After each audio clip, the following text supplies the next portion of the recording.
As you can see, the paddock conditions at Peterborough weren't ideal. Not brilliant. But anyway, I'm going to do something a little bit different for this video. Very difficult to get some onboard footage and edit it all together and make it look cool, and add some audio in there and music and all the copyright stuff and all that. So I'm just going to do a little voiceover and talk over what's happening in the video. So this is from Peterborough at the MCN Festival of Motorcycling by Devitt Insurance. This is one of the heats on the Ducati.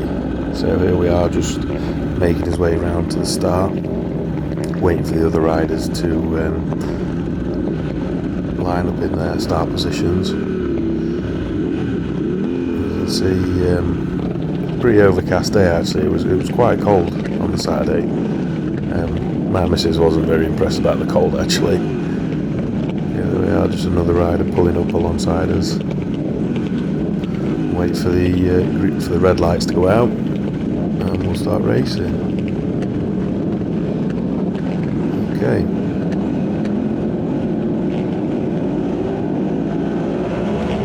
And we're away. Decent jump in that race actually. It was good. There we are, just on the outside of Dykstra's Royal Enfield. Not sure if it was. I think it might have been Richard riding that. Actually, I think he had some problems with his bike. But yeah, the Ducati went really well. Plenty of power and all where it needed to be. It all worked perfectly. It never missed a beat all weekend, which was great after the weekend we had in the opening round at Greenfield. But yeah, it was really good. So yeah, you can see we're making good progress in this race. Moving about a little bit, getting more and more comfortable every time I was out on the Ducati. It was a good meeting, I enjoyed it. I'm not sure how this will turn out doing the voiceover thing, but I've just got to try stuff, see what works. Edited everything from my phone, it's not ideal either. I've had some good pointers of that actually, what I need to invest in to go further with this YouTube project that I've got on.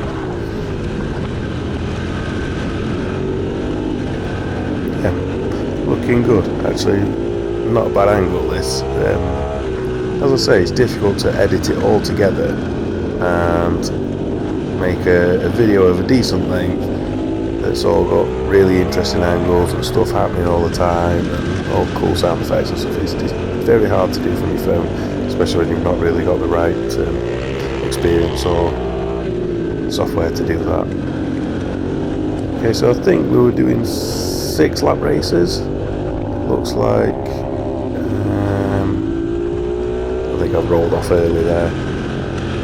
Fairly happy with what position I'm in. I'm checking over my shoulder, make sure there's no one right behind me.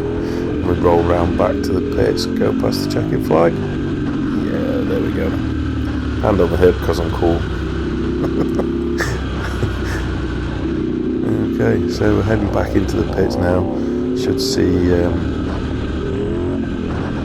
these little things work when we come off the track.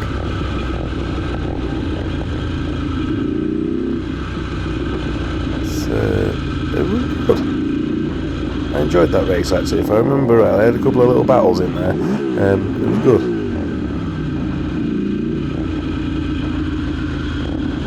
Breathing heavy there though, aren't I?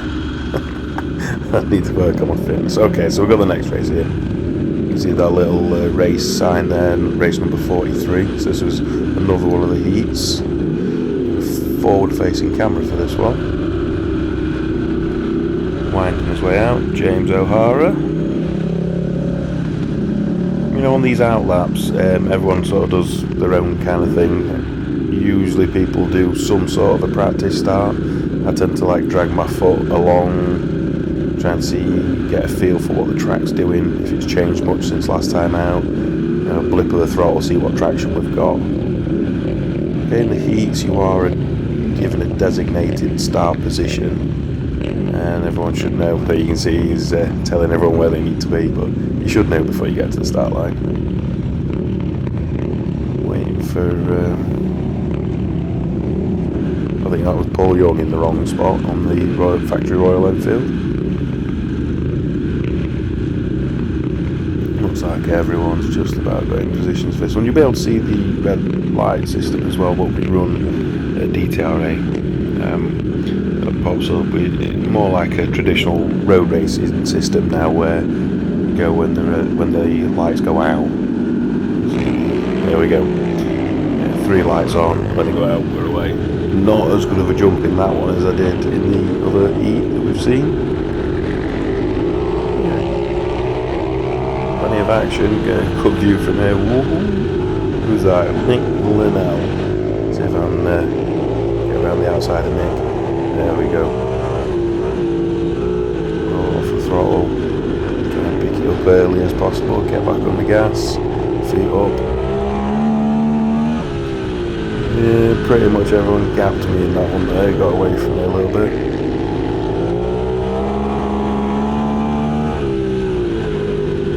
So moving on after this weekend, we've got the TT coming up. So a lot of, in the previous videos you'll have heard me talking about the TT, with the strength that I've had to build into a lot of the aspects of the Ducati, footrests, yokes, and various other bits and bobs.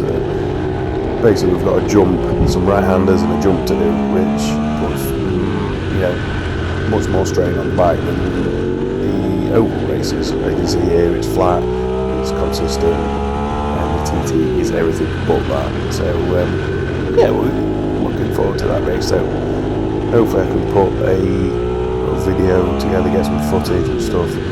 We'll do something a bit more interesting than this one. Like I say, I sort of went off the boil a little bit with the YouTube stuff, but I'm going to get this one up there. We'll get some more stuff happening in the garage, things starting to happen, so we've got other projects going on. We'll get cracked on with those. Good meeting this one though, I enjoyed it. It's probably my favourite DTRA meeting to do, just because of everything else that's going on at the MCN festival. You know, my missus came with me, there's plenty to see, you can have a good look round at everything. It's a shame that the site's been earmarked for development, so it'll be the last meeting we ever run at this particular track. So anyway, this day didn't exactly end perfectly, as you will see at the end of this video. It wasn't right at the end of the day. I did carry on riding afterwards, but I did pick up an injury. I bashed my knee pretty good, and it's took me a good few weeks to get over that one. But we're alright now, we'll be ready for the TT this weekend. And yeah, you'll anyway, I'll show you the video at the end. So here we are, coming back into the pits. Everyone's having a little bit of a debrief and catching the breath. I think I left this little bit to run on so you can see into the grass paddock area. There's always cameras about. I think he's doing some of the media stuff for the Royal Enfield boys. Hopefully we don't have to go into that van there. And we are making his way back across towards the Vanoni tent. I sort of part myself between Vanoni and Moto Edit, as they are my two biggest supporters and helpers. Okay, so we've just finished racing. Pretty good day. The Ducati ran faultlessly all day. That thing has got some real power.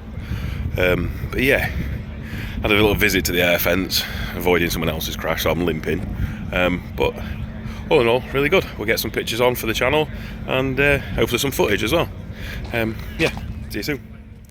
Yeah, so this is the crash I was talking about. Colin McCabe actually fell off in front of me on one of the electric bikes, and there you see that's about where I picked the knee injury up. I smashed the alter out of the way of my knee, and then Colin sort of got wrapped up in the front fork leg. I tried my best to get everything scrubbed off, but still ended up in the fence. You know, I was alright really. Colin broke his collarbone. I think he's got some metal work gone in there, and had a bit of a bump on the head, but I'm told he's doing well. So yeah, like, share, subscribe people.